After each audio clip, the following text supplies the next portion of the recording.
중동이 지금 한국산 천공투를 다시 보고 있습니다. 이건 단순한 무기 수출 이야기가 아닙니다. 실제 운용국이 전장 한복판에서 추가 공급을 서두를 만큼 천공투가 실전 체계로 다시 평가받기 시작했다는 뜻이기 때문입니다. 더 주목해야 할 점은 그 이유가 단순히 성능 하나에 있지 않다는 데 있습니다. 잘 맞히는 무기인지, 가격을 감당할 수 있는지, 필요한 순간 다시 채워 넣을 수 있는지.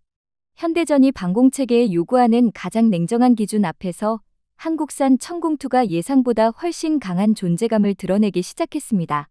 오랫동안 방산 시장의 중심은 이름값이 큰 강대공 무기체계가 차지해왔습니다. 하지만 실제 교전 상황에서는 카탈로그의 화려한 문구보다 훨씬 냉정한 기준이 작동합니다. 정말 중요한 것은 위협이 몰려올 때 끝까지 버텨내는가, 빠르게 재보급이 가능한가, 그리고 그 비용을 감당하며 장기적으로 운용할 수 있는가입니다. 바로 그 질문 앞에서 한국산 중거리 지대공 요격체계 천공투가 중동에서 다시 주목받고 있습니다. 천공투를 이해하려면 먼저 이 체계가 어떤 무기인지부터 볼 필요가 있습니다. 천공투, 즉 M3 블록2는 항공기와 탄도미사일 위협에 대응하기 위해 개발된 중거리 중고도 지대공 요격체계입니다. 교전통제소와 다기능 레이더, 발사대, 유도탄이 하나의 체계로 묶여 움직이며 표적을 탐지하고 추적한 뒤 적절한 시점에 요격하도록 설계되어 있습니다. 즉, 천공투는 미사일 한 발의 성능만으로 설명되는 무기가 아니라 탐지와 판단, 발사와 유도가 하나의 시스템처럼 움직이는 통합 방공체계입니다. 이 점이 중요한 이유는 현대전의 방공이 더 이상 좋은 미사일 하나로 해결되지 않기 때문입니다. 오늘날 위협은 매우 복합적입니다. 빠르게 낙하하는 탄도미사일이 있는가 하면 낮은 고도로 파고드는 순항미사일이 있고 수량으로 압박하는 드론까지 동시에 섞여 들어옵니다. 이런 환경에서는 특정 위협 하나만 잘 막는다고 해서 좋은 방공체계라고 말하기 어렵습니다. 결국 중요한 것은 다양한 위협이 동시에 밀려올 때 전체 체계가 흔들리지 않고 작동하느냐입니다. 천공투가 주목받는 이유도 바로 여기에 있습니다. 이 체계는 단순히 한 표적을 맞히는 능력을 넘어 복합교전 환경에서 중간층 방공의 실용적 핵심 축으로 기능할 수 있다는 점에서 의미가 큽니다. 그렇다면 왜 하필 지금 천공투가 다시 크게 주목받는 것일까요? 핵심은 세 가지입니다. 첫째는 실제 교전 환경에서 드러난 존재감, 둘째는 상대적으로 현실적인 비용 구조, 셋째는 필요한 순간 다시 공급할 수 있는 생산과 납기 능력입니다. 많은 사람들은 방공체계를 떠올릴 때 가장 먼저 성능만 생각합니다. 하지만 실제 전장에서는 성능 하나만으로 순위가 갈리지 않습니다. 아무리 강한 무기라도 비싸서 오래 못 쓰면 문제이고, 아무리 유명한 무기라도 재고가 없어 채워넣지 못하면 의미가 반으로 줄어듭니다. 바로 이 지점에서 천공투는 예상보다 훨씬 현실적인 무기로 떠오르고 있습니다. 최근 여러 보도에서는 천공투가 중동의 실제 방공 상황에서 상당한 주목을 받았다고 전하고 있습니다. 특히 96% 수준의 성공률 언급은 시장의 시선을 단숨에 끌어당겼습니다. 물론 여기서 반드시 구분해야 할 점이 있습니다. 이 수치를 천공투 단독 성과로 단정해서는 안 된다는 것입니다. 중동의 실제 방공은 여러 체계가 겹겹이 작동하는 다층 구조이기 때문입니다. 그럼에도 천공투가 이 다층 방공망 안에서 분명한 존재감을 보여줬고 그 결과 추가 수요와 재평가로 이어지고 있다는 점 자체는 충분히 중요합니다. 즉, 지금 시장이 주목하는 것은 단순한 홍보 문구가 아니라 실전에서 통하는가에 대한 첫 번째 대답이 나오기 시작했다는 사실입니다. 특히 UAE의 움직임은 매우 상징적입니다. 보도에 따르면 UAE는 이미 천공투를 도입한 상태였지만 최근 교전 상황 속에서 추가 요격탄 확보의 필요성이 커지자 조기 공급을 요청했습니다. 대구공항에서 C-17 수송기를 통해 유도탄을 실어갔다는 정황이 전해진 것도 같은 맥락입니다. 이 장면이 의미하는 바는 단순합니다. 천공투는 더 이상 계약서 안에서만 존재하는 수출 품목이 아니라 실제 작전 운용에서 재고를 걱정하며 다시 확보해야 하는 무기체계가 되었다는 것입니다. 운용국이 다시 찾는 무기, 이보다 더 강한 신뢰의 신호는 많지 않습니다. 그렇다면 천공투는 구체적으로 무엇이 다른 것일까요? 첫 번째는 발사 방식입니다.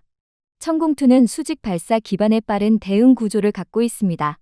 흔히 콜드런치로 설명되는 방식은 발사 직후부터 유도탄이 방향 전환의 여유를 확보하게 해주며 특정 방향으로 발사대를 길게 돌려야 하는 부담도 줄여줍니다.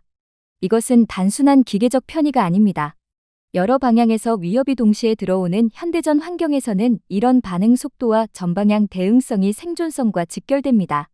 방공체계는 결국 얼마나 빨리 반응할 수 있는가의 문제이기도 합니다. 두 번째는 종말 단계의 정밀한 기동 능력입니다. 탄도미사일은 빠르게 낙하하고 경우에 따라 종말 단계에서 궤적 변화 가능성도 있습니다. 이런 표적을 잡으려면 단순히 빨리 날아가는 미사일만으로는 부족합니다. 마지막 순간에 얼마나 민첩하게 궤적을 수정하느냐가 중요합니다. 천공투는 카나드와 측추력 제어 개념이 결합된 형태로 널리 알려져 있으며 이를 통해 종말 단계에서 높은 기동성과 반응성을 확보한 체계로 평가받습니다. 쉽게 말해 천공투는 멀리 날아가는 미사일이기만 한 것이 아니라 마지막 순간까지 표적을 놓치지 않도록 몸을 빠르게 다듬는 미사일에 가깝습니다. 그래서 탄도탄 대응 능력이 특히 주목받는 것입니다. 세 번째는 유도 체계입니다. 천공투는 중간 유도와 종말 유도를 결합한 방식으로 설명되며 종말 단계에서 능동 RF 탐색기를 활용하는 체계로 알려져 있습니다. 이 말은 마지막 구간에서 스스로 표적을 더 정밀하게 붙잡는 능력이 있다는 뜻입니다. 여기서 중요한 것은 어떤 표현이 더 화려한가가 아니라 복잡한 전장 환경에서 실제로 표적을 잃지 않는가입니다. 현대 방공은 레이더 한 대, 미사일 한 발의 성능만으로 설명되지 않습니다. 센서와 통제, 유도와 발사, 재장전과 지속 운용이 하나의 체계로 돌아가야 합니다. 천공투는 바로 이 체계 전체의 균형이 좋다는 점에서 경쟁력을 갖습니다. 여기서 한 가지 더 중요한 포인트가 있습니다. 천공투의 진짜 강점은 장거리 최상층 방어를 담당하는 체계도 아니고 초저고도 근접 방어만 맞는 체계도 아니라는 점입니다. 오히려 그 사이를 메우는 가장 실용적인 위치에 있다는 것이 핵심입니다. 현대 방공망에서 가장 위험한 것은 공백입니다. 너무 먼 고도만 보고 있으면 가까운 위협을 놓치고 너무 낮은 위협만 보다 보면 중고도에서 떨어지는 표적의 대응이 늦어집니다. 천공투는 바로 그 중간 지점을 책임지며 전체 방어망을 균형 있게 연결해주는 역할을 합니다.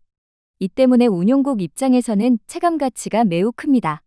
가장 화려해 보이는 무기는 아닐 수 있지만 실제로 빠지면 전체 구조가 흔들릴 수 있는 축이기 때문입니다. 그리고 여기서부터 천공투의 또 다른 강점이 드러납니다. 바로 비용과 지속 운용의 문제입니다. 오늘날 방공전의 가장 큰 문제 중 하나는 이른바 비대칭 소모전입니다. 값싼 드론과 미사일을 대량으로 날려보내고 이를 막기 위해 훨씬 비싼 욕격탄을 쏘게 만드는 구조입니다. 이 상황에서 아무리 뛰어난 방공체계라도 한 발 가격이 너무 높으면 지속전에서 버티기 어렵습니다.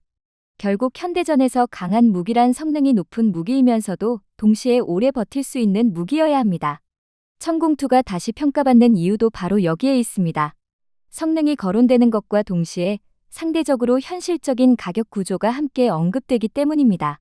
패트리엇 같은 유명 체계와 비교할 때 천공투는 더 낮은 비용으로 운용 가능성이 거론되고 포대 전체 도입 비용과 요격탄 가격 측면에서도 보다 계산 가능한 선택지로 받아들여지고 있습니다.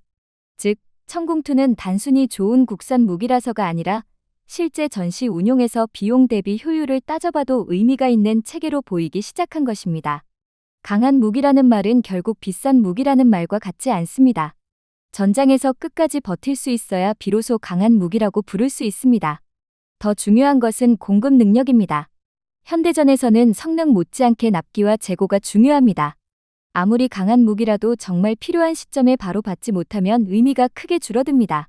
최근 천공투가 관심을 끄는 이유 중 하나도 여기에 있습니다. 한국 방사는 상대적으로 빠른 생산과 공급, 체계적인 후속 지원 능력에서 강점을 보여왔고 천공투 역시 이런 평가의 중심에 서 있습니다. 실전에서 존재감을 보인 체계가 비교적 합리적인 가격과 납기 경쟁력까지 갖췄다면 중동 국가들 입장에서는 매우 현실적인 선택지가 됩니다. 방사는 결국 감탄의 산업이 아니라 계산의 산업입니다. 그 계산표에서 천공투는 점점 더 유리한 위치로 올라오고 있습니다. 해외 수출 성과 역시 이런 흐름을 보여줍니다. 천공투는 UAE 대형 계약을 통해 한국 방산 수출의 상징적인 사례가 되었고 이후 사우디아라비아와 이라크 등으로 관심과 계약이 이어졌습니다. 이것은 단순히 판매 건수가 늘었다는 의미가 아닙니다. 중동처럼 실전 위협이 현실적인 지역에서 방공체계는 정치적 상징이 아니라 국가 생존과 직결되는 자산입니다.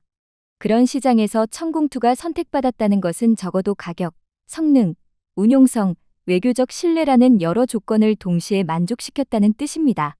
한국산 무기가 싸서 한번 사보는 제품이 아니라 실제 국가 방공망의 일부로 편입되는 단계까지 올라왔다는 점은 분명히 주목할 만합니다. 여기서 특히 눈여겨봐야 할 것은 한국 방산의 방식입니다. 어떤 나라는 첨단 기술을 강조하지만 공급이 늦고, 어떤 나라는 가격은 낮지만 실전 신뢰성이 부족합니다. 또 어떤 나라는 좋은 무기를 팔아도 운용국이 원하는 속도로 후속 지원을 하지 못합니다. 그런데 천공투는 지금까지 드러난 흐름만 놓고 보면 이 세 가지 문제를 비교적 균형 있게 피해가고 있습니다. 아주 압도적으로 비싼 무기도 아니고 그렇다고 값싼 대신 성능을 포기한 무기도 아니며 실전 상황에서 추가 수요가 생겼을 때 대응 가능한 공급 체계까지 갖추고 있다는 평가를 받고 있습니다. 바로 이 균형감이 천공투의 경쟁력입니다. 그리고 이 균형감이야말로 단순한 성능 숫자보다 훨씬 오래가는 힘입니다. 물론 여기서 냉정하게 봐야 할 점도 있습니다. 천공투는 매우 중요한 방공체계지만 이것 하나로 모든 위협을 해결하는 만능 방패는 아닙니다. 현대방공은 적어도 드론, 순항미사일, 탄도미사일, 장거리 상층 요격까지 각기 다른 층위를 나눠 맞는 다층 구조로 가야 합니다. 그래서 천공투의 진짜 가치는 모든 것을 혼자 막는 데 있지 않습니다. 오히려 다층 방어망 안에서 가장 실용적인 중간축을 담당하고 다른 체계와 연결되면서 전체 생존성을 높이는 데 있습니다. 다시 말해, 천공투는 공백을 메우는 무기이자 전체 방공망의 균형을 잡아주는 무기입니다. 이 점을 정확히 이해해야 천공투의 가치를 과장없이 볼 수 있습니다. 그리고 바로 그 다음 단계를 위해 한국은 이미 후속 체계 개발에도 들어가 있습니다. 천공투의 성공이 중요한 이유는 단지 지금 잘 팔리는 무기이기 때문만은 아닙니다.